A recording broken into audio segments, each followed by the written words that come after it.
This Joel Sherman's column in the recent column in the New York Post, how Major League Baseball tweak rules to fix its offensive problem. Wow, you solved this then. Excellent. Oh, I like the lead. Major League Baseball has become Dave Kingman. I guess, Joel, we need to explain who was Dave King Kong Kingman to a younger audience.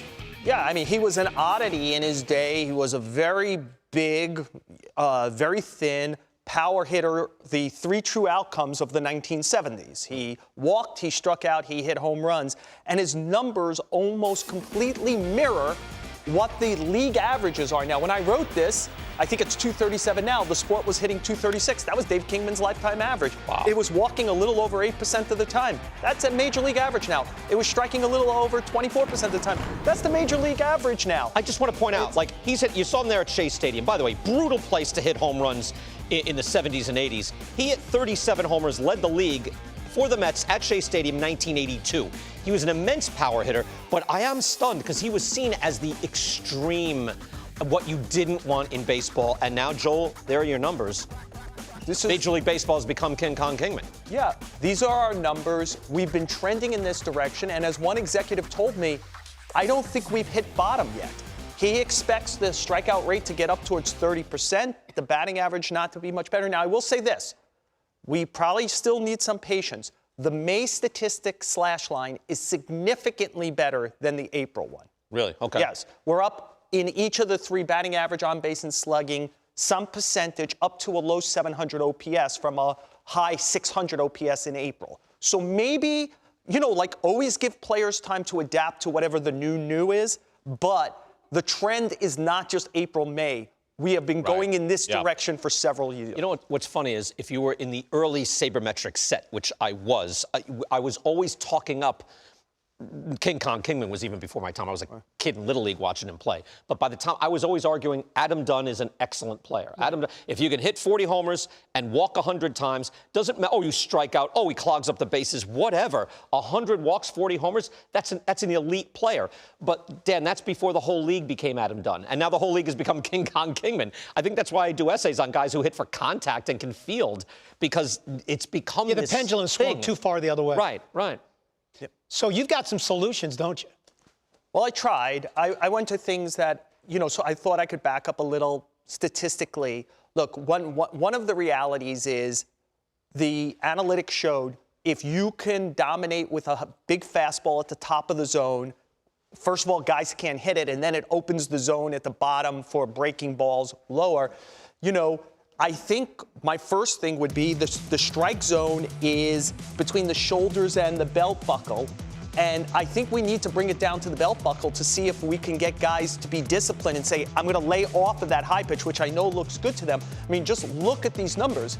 If you're at the top of the zone, what the batting average and slugging is. And I think we need to think seriously, because unless we're going to do something tremendously radical and move the mound back, we have to have something that blunts velocity. Literally, I could show you a stat. For every mile of velocity starting at about 92, 93 miles per hour, every slash line, look at this. This is what happens. Like, guys throw hard. If we don't do something to blunt velocity, this is where we're heading. And as we know, with weighted balls and better, using slow speed cameras to show guys how to be more efficient in their movement and their release point, the velocity is not going anyplace. People have private coaches from 10-year-olds old up now to hunt velocity.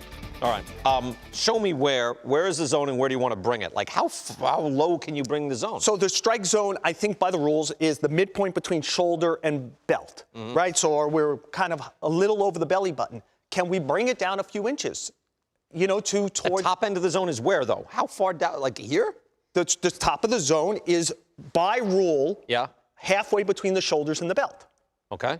I think we have to drop a few inches there to see if guys could discipline themselves to lay off of that pitch, because it's either going to be a ball, and what we do to create action then is pitchers have to come down. Right. Otherwise, they're going to fall behind and walk guys. Wow. I think if we do not, because the velocity is so great, we must do something to blunt velocity. Yeah, I think you also bring up, and this is something that we always say as an aside, because something is happening, and I don't blame teams, because it went from bullfrog, right? You can use some suntan stuff or something to give you a little stickiness on the ball, to, I think teams have devised their own stuff, right? And they're using their own concoctions to put amazing spin on the ball. The people who are passionate about this, who I spoke to, are extraordinarily passionate that if we don't do something, we've learned the value of RPMs. Like if we can, when guys are increasing by 200, 300, 400 RPMs on fastballs, breaking balls, it's helping with control. And if something isn't done, it's steroids on the fingers. Brian, I want to say something. I am stayed away from writing about individual pitchers this year when I write columns as much as possible because I'm afraid that I'm going to write about somebody and then there's going to be like, well, somebody's going to call me and say, well, why so-and-so is so good. Like in the old days when they'd say, why so-and-so is hitting home runs. It's a different reason. And and I'm like, do I need to be asking every pitcher and pitching coach now when there's a good performance? Hey, was that natural or not? And the comparison I'll make, because somebody made it for me and I used it in the column. Can you imagine tomorrow if a great hitter, and I don't want to use a name because it will damn it by whatever, but think of your great hitter. His bat explodes and a bunch of Super Bowls come rolling out. We'll do that for a week here, right? Because it's loading up the bat. It's illegally doctoring the bat. Well, they're illegally doctoring the ball. But culturally, some of that is accepted. So weigh in on that. Because I've waited, I'll say, hey, wait, you can't do it. But unless you make it egregious, like on the hat or on your arm, no one is calling you on it. I think that's why they haven't been able to legislate it yet, because the ball is slick, and you don't want to create something that could cause, to the detriment of hitters, more hit by batters, which we're seeing at a ridiculous pace. Yep. But there's no doubt. It's unnatural for pitchers to go from one season to the next and increase their spin rates. And what's happening to the game, it's not I could argue with Joel, it's not fastballs to me. The devastating pitch in the game is now turned into high velocity, high spin rate breaking balls. You can't cover both things. And the unintended consequences of lowering the strike zone, and Joel knows this because it'd be increasing walks, because we've got pitchers that can't throw strikes now. His third point of his article? No. I am all in on against what you want to do.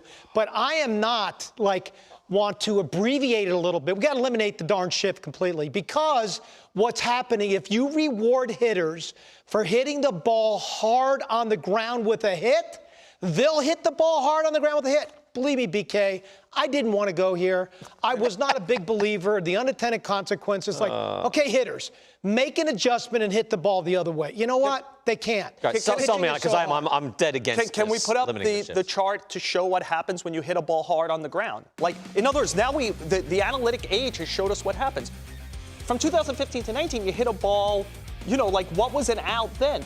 Look, the shifts have become so precise. Like Kevin Long, the hitting coach of the Nationals, I talked to him for this story. He said, now with my swing plane, these are the only places the ball can go on the ground. Right? So you could jam it. It's a zone defense. And in other sports, to create offense, we eliminate certain kind of defensive tactics. Okay. Why can we not do that in baseball to promote the kind of offense we'd like to see? Let me know the first time you talk to a fan that says, I'm going to miss the shift. Right, I'm with you. He misses. We talk about length of play in our game, which I understand is an issue. I think it's more the lack of action in the length of the game. I don't even think we'd be talking about length of the game if we had more action. The best way to promote action is put more balls in play. Hitters will put more balls in play if they can get hits by hitting the ball on the ground. Brian, let me try one more. I'm just sitting here hating the idea, by the way. They're just attacking. Yeah, go ahead. The concept of offense hitting is to hit the ball hard. And we are doing something now that is absolutely not rewarding players who hit the ball hard. You are encouraging them, I must try to hit the ball in the air. By the way, do you know what's going on in outfield defense? Everyone's playing their outfield deeper than ever before, right? They're saying good luck between the shift and a deep outfield. We're taking away doubles and triples. Let's see, you either have to hit a home run to score it or somehow get the ball between those two places with a single 3 times to score a single run.